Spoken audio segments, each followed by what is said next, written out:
ሰላም ክቡራት ቤተሰብ ኣብ ናይ ሎማዓንቲ መደብ ሒዘልኩም ዝመጻኹ ኣብ ጎረቤት ሃገር ዝርከብ መስደመሚ ባህሊ እዩ። ላይክን ሸርን ብምባል ሓቢርኩም ንጽንሑ እናበልኩ ንዘለኩም ርእቶ ድማ ኣብ ናይ ኮመንት ቦታ ግደፍለይ ክብል ፈቱ ናብቲ መደብ ክወስደኩም። ወዲ ሰብ ኣብ ብዙሕ ላዕልን ታሕትን ኮይኑ ትውልዲ ኣብ ምትካእ ወድን ጓልን ኣብ ሓዳር ተጸሚዶም ህይወትካ ምምራሕ ልሙድ ነገር እዩ። ወላ እኳ ኣብተን ምዕቡላት ሃገራት ይኹን ድኻታት ሃገር ናይ ኣዋልድ መሰል ንምኽባር ዝግበሩ ድምፅታትን ተግባራዊ ስጉምትን ኣብ በቢግዝኡ ዋላ እኳ ተተዓዘብና ኣብዚ መደብ ግና ካብ ኣወዳትን ጎዳእቲ ባህልታትን ጽዕንቶ በዚሕና እዩ ብምባል ናይ ባዕለን ዝኾነ መንደር ብምምስራት ካብ ኣዋልድ ወፃእ ኣወዳት ኣብቲ ሰፈር ንከይህሉ ብዛዕባ ዝገበራ ማሕበረሰብ ክንዕዘብ ኢና።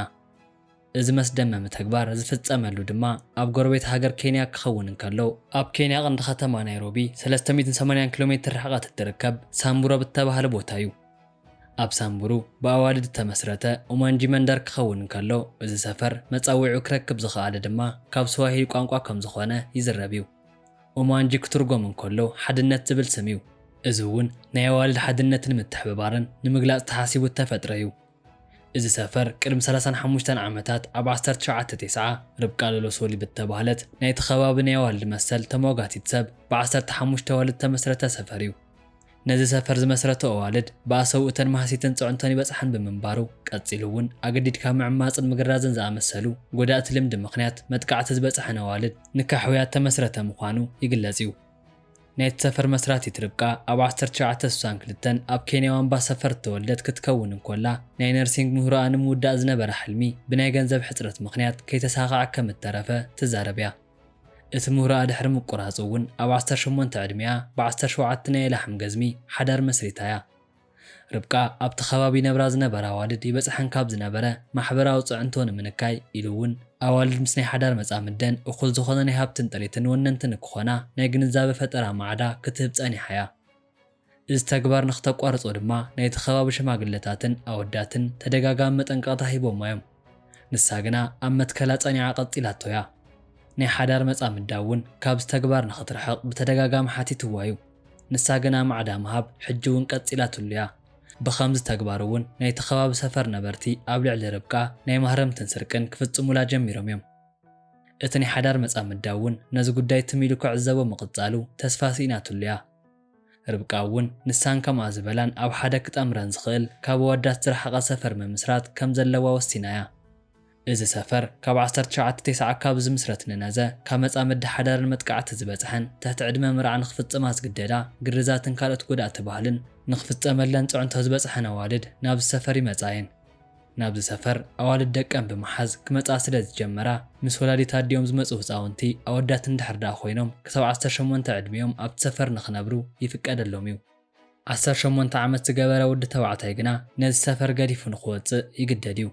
እዞም ህፃውንቲ ኣብቲ ሰፈር ዝህልዎም ጻንሒት ካብ ምህሮ ንከይርሕቑ ናይ ፈለማ ደረጃ ቤት ትምህርቲ ተሃኒጹሎም እዩ። ኣብቲ ሰፈር ካብ ዝቕመጣ ኣዋልድ መንጎ ጄኒ ኩርካ ንዘጋርድያን ኣብ ዝሃበቶ ርእቶ ሰብ ሓዳር እዩ ነይረ። ኣብ ናሃትና ማሕበረሰብ በዓል ሓዳር ጓል ናይ ሓዳር ጥሪት ምምቓል ወላ ሓንቲ መሰለ የብላን እዩ። ኣብ 38 ዕድመይ ሓደ መዓልቲ ናይ በዓል ቤተይ ኣባጊዕ ይነጣልን ንሓለኹን ከለኹ ሰለስተ ተመሳሳሊ ክዳን ዝገበሩ ተባዕትዮ ጸታዊ መጥቃዕቲ ፈጺሞምሉ እዮም። ኣነ እውን ምስሊ ቻውን ናይ ሕፍረት ስምዒትን ከሳቀየኒ ጀሚሩ እዩ። ካብዚ ማህሰይቲ ንክወፅእ እውን ንሓማተይ ተዛሪበይኒ ንሰን ድማ ባህላዊ ሕክምና ንኽገብር ዋላ እኳ እንተሓገዛኒ እቲ ጥዕናይ ግና ክሕሸኒ ይከኣለን። እዚ ጉዳይ ኣብ እዝኒ በዓል ቤተይ ምስ በጽሐ ድማ ናሃተይ ስቓይ ኣብ ክንዲ ክርዳእ ብዱላ ካህርመኒ ጀሚሩ እዩ። ኣነ እውን ተስፋ ብምቑራጽ ደቀይ ሒዘን ኣብዚ ቦታ ጠፊአ ክመጽእ ገይሩኒ እዩ። ናብ ሰፈር ምስ በጻሕኩ እውን ኣዋልድ ብመዝሙርን ደርፍን እንትቕበላኒ ኣዝየ ተሓጒሰ እየ ክትብል ገሊጻ እያ።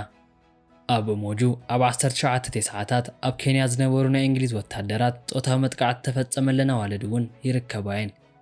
እንግሊዝ ንኬንያ ብሓይሊ ገዚኣታ እኳ እንተጸንሐት እቶም ወታደራታ ክሳብ 1990ታት ኣብ ኬንያ ክነብሩ ጸኒሖም እዮም። እዚኣቶም ወታደራት እውን ብኣሽሓት ኣብ ልዕሊ ዝቑጸራ ኬንያውያን ኣዋልድ ናይ ገዲድካ ምዕማጽ ገበን ከም ዝፈጸሙ ይዝረብ እዩ። ብኸምዚ ምኽንያት እውን ብዙሓት ኣዋልድ ካብ ሓዳረን ንክፋታሓን ንውልቀን ንኽነብራን ከም እተገደዳ ሓበሬታ ይገልጹ እዮም። ናይ እሙንጁ ሰፈር እተን ናይ ፈለማ ኣባላት ዝመጻ ካብ ርሑቕ ናይ ገጠር ቦታ ካብ ዝርከብ ካብ ናይ ሳምቡሩ ሰፈር እዩ ነይሩ። ኣብዚ ሕጂ ብዛዕባ ናይዚ ሰፈር ዝሰምዓ ኣዋልድና ኣደታትን ካብ ዝኾነ ከባብና መጻየን ዝርከባ ኣብቲ ሰፈር ውሽጢ እውን ከመይ ህይወተን ከም ዝልውጣን ብዛዕባ ስራሕን ማሕበራዊ ህይወተን ናይ ማዕዳ ትምህርቲ ይወሃበን እዩ። እዘን ኣዋልድ በብወቕቲ ልምደን ዘካፍላሉ ኣብ ትሕቲ ገረብ ዕላል ዝተባህለ ባህሊ እውን መስሪተን እየን። ኣብዚ ዕላል እውን ብዛዕባ ዝሕለፈኦ ህይወትን ንቐጻሊ ከመይ ክጓዓዛ ከም ዘለወንን ህይወተን ክልውጣ ከም ዝግበአን ነንሕድሕደን ይዕልላ እየን። ካብኣተን ሓሊፉ ኣብ ከባቢአን ንዝርከባ መናእሰይ ኣዋልድ እውን ማዕዳ ይልግሳ እየን። ብፍላይ ኣዋልድ ንክመሃራን ትሕቲ ዕድመ ምርዓ ንኸይገብራን ዘኽእል ናይ ግንዛበ ፈጠራ ስራሕቲ ይሰርሓ እየን። ናይ ኢደ ጥበብ ስራሕቲ ምስራሕ ዘኽእል ስልጠና እውን ይረኽባ እየን። ኣብቲ ሰፈር ንእትነብር ጓል ኢደ ጥበብ እቲ ቀንዲ ናይ ኣታዊ ፍልፍል ክኸውን እንከሎ ናብቲ ከባቢ ዝመፁ ቱሪስት እውን ንኻልኦት በጻሕቲ ዓዲ መፂኦም ዑደት ንኽገብሩ ናይ እሙንጂ ሰፈር ኣዝየን ይሰርሓ እየን። እዘን ተቐመጥቲ እዛ ሰፈር ነቶም በጻሕቲ ዓዲ ናይ መእተዊ ክፍሊት የኽፍላ እየን። ብተወሳኺ እውን እዚኦም በጻሕቲ ዓዲ ብኣዋልድ ተሰርሐ ባህላዊ ስራሕቲ ንክዕድጉ ይገብራ እየን። ኣብ ሰፈር እትቕመጥን ናይ 5 ቆልዑት ኣደ ዝኾነት ናጉሲ ቅድሚ ሕጂ ዝነበረኒ ህይወት ኣዋልድ ብተለምዶ ንኸይሰርሓ ዝኽልከላሉ ተግባር ኣብዚ ብናጽነት ምስራሕ ተማሂረ እየ። ንርእሰይ ገንዘብ ዝረኸበሉ ዕድል ረኺበ እየ። እቶም ዝሰርሖም ባህላዊ ደቋ ንቱሪስት ይሽየጡ እዮም። ብኸምዚ እውን ገንዘብ ክረክብ ጸኒሐ እየ።